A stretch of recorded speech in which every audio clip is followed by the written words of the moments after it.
Well, good morning, everyone. It's great to see your bright and shining faces this morning all over America. Thank you for joining us today for online home church and the second Sunday of Lent.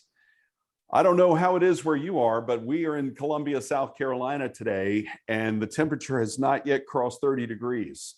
It is a beautiful sunny day, but a very cold day for baseball, which is the occasion for Rebecca and I coming to worship today from our son's house. But since he plays baseball and the team is already at the field, we are here in a very vacant but clearly boy residing house. There is junk everywhere. But you know what? God is everywhere that we are. God is everywhere that we are. So thank you all so much for joining this morning as we reflect on our readings today. As Roy read earlier, we heard the entire length of Psalm 27. And I want to focus on that this morning because of its message of hope and trust in the Lord and not having fear. You know, sitting here on, what's today, March 13th? Today's March 13th. It was exactly 2 years ago today that we as a nation, we as a people, and as a planet ground to a halt because of the COVID-19 virus. I remember, and Rebecca and I were reflecting on this on our drive over to Columbia from Atlanta this morning, sitting there on Friday the 13th of 2020, there was a lot of fear, a lot of anxiety, and much of it was because of the unknown. Watching spring training baseball games get stopped in the middle of the game and the players sent to their respective locker rooms. Watching basketball tournaments as we begin March Madness, where the games were stopped literally in the middle of play and the players separated, and on and on. Classes canceled, people sent home from work just because we had finally learned enough about the virus to know that we couldn't be together without some precautions, but had no real idea exactly what that meant. It caused a lot of fear, but from that fear came a lot of great things.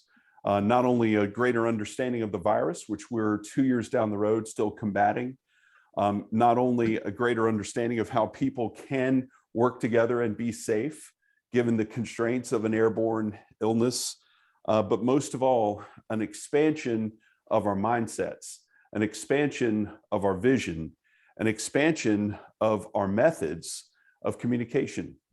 This church will be celebrating its second anniversary next week. It's hard to believe that 2 years ago we began our initial experiment in worshiping online. We'll talk a lot more about that next weekend in honor of our second anniversary. But to me, as we hear our gospel lesson today and we listen to this Psalm 27, that's one of the messages that I take from it. Fear is part of the human condition, can ultimately cause people to grind to a halt, but ultimately with those who have faith in the Lord and who ask this simple blessing that we heard in Psalm 27 can figure out a way, as we hear at the end of the Psalm, to be strong and wait patiently for the Lord. You see, in Psalm 27, I think the message that we just heard this morning is a resounding one.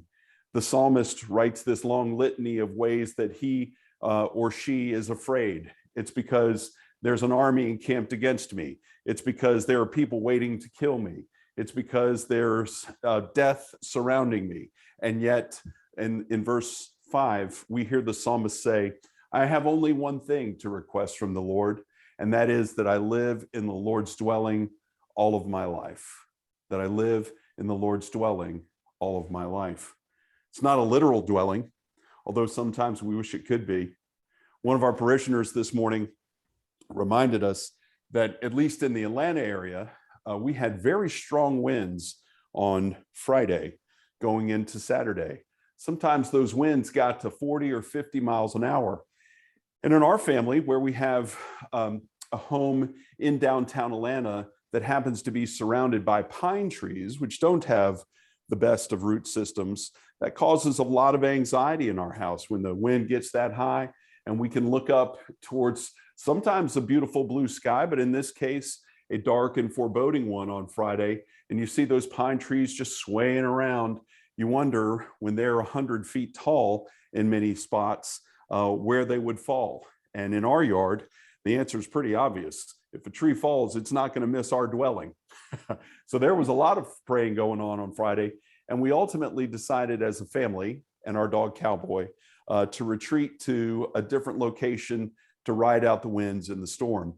So we all packed up and went to a little, residential hotel, only a few miles away, but one with no trees and one where we felt like we would be safe. That's fine. That was prudent. And as it turns out, we didn't have much damage on Saturday when we returned, but there was debris strewn everywhere. So it was a good move. But the message that we took from that night that we spent away from the swaying pine trees is that fear is a human condition, and do as we may to try and manage that fear, do as we can to try and get to a safer spot, try as we might to manage sometimes an unmanageable environment. The only thing ultimately you can do is what we hear in our psalm today, and that is put your trust in the Lord, be strong, and wait patiently for him. You see, we found this great place that fit Rebecca and me, Cowboy, and our daughter Caroline, and we all settled in for what we thought would be a peaceful night's sleep. But no sooner had midnight or 1 o'clock arrived than we could see blue lights flashing in the interior of the hotel room. And as Atlanta has come and gone in terms of its crime activity, Friday night going into Saturday was one where the criminal activity arrived very close to our hotel. And so I got up to get a drink of water and check and see what was going on. And there were a couple of police cars, probably no more than a quarter of a mile away. It was easy for me to see that they were marked Atlanta Police and not some kind of security company.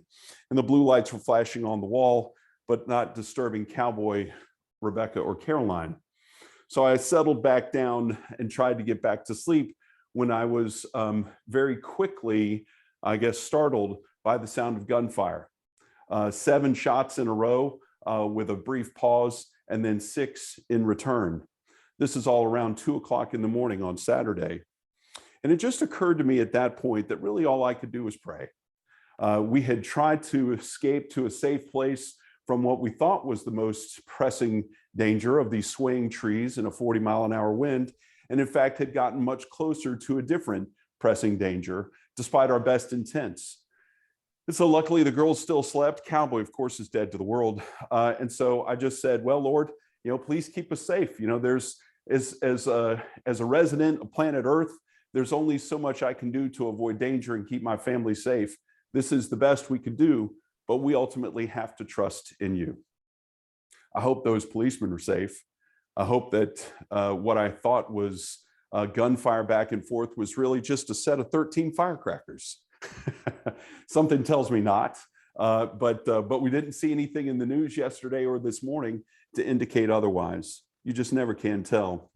But I will say this, reading and listening to Roy read the psalm this morning just reminded me that whether it's a global pandemic, whether it's weather, whether it's human activity, and when you hear that verse in the psalm this morning, an army encamped against me, you cannot help but think of the people of Ukraine, and in particular this morning of the people of Kiev, that all we can do is put our trust in the Lord. Now, we can't, of course, forget about our gospel lesson today. Jesus has put his trust in God. And even though he's surrounded by people who want to do injury to him, the first verse of our gospel lesson today starts off with the Pharisees coming to Jesus and say, hey, you better look out. Herod wants to kill you. Well, the entire gospel of Luke that we've read so far, y'all, entails stories of the Pharisees antagonizing Jesus, criticizing Jesus, following him around like hyenas follow lions in the old days in that part of the world, and basically criticizing his ministry from the very first days. And so here we have this kind of odd scene where the Pharisees show up to Jesus and say, hey, listen, you better look out. Herod wants to kill you. What was their motive for that? Were these Pharisees who maybe had turned their hearts a little bit and softened them towards Jesus so they want to help him? Or were they Pharisees who were just trying to antagonize him and create fear where there may not have been any that was appropriate? Jesus would have none of it and says, tell that fox, I'm going to keep doing my work today, tomorrow, and the next day. And by the way, I'm going to go wherever I want. But then we have this kind of interesting transition to where he says, but it's not going to be in Jerusalem because Jerusalem kills the prophets that God sends to him. And then you won't see or hear from me again until everyone says, blessed is he who comes in the name of the Lord. And here on the second Sunday of Lent, that's a pretty clear kind of foreshadowing of Palm Sunday, when Jesus does to return to Jerusalem, and people do say, blessed is he who comes in the name of the Lord, but he is ultimately killed, not by Herod, but as the Pharisees have forewarned him. Jesus didn't let that interfere with his ministry, though. Twice in our gospel lesson, he says, I'm going to keep doing what I'm doing. God has put me here to accomplish a specific purpose and a specific mission, and I'm going to do it today, and I'm going to do it tomorrow, and I'm going to do it the next day. So I think the lesson we can take from our gospel message today and from our psalm is that despite these kind of clouds of danger that we see as people 2,000 years later, whatever we may have on the horizon awaiting us, Jesus' indication to us is he's going to keep pressing ahead, and we should likewise press ahead. As the psalmist says, be strong and wait patiently for the Lord. Amen. Amen. And now with Christians around the world and across time, let's say together the Nicene Creed.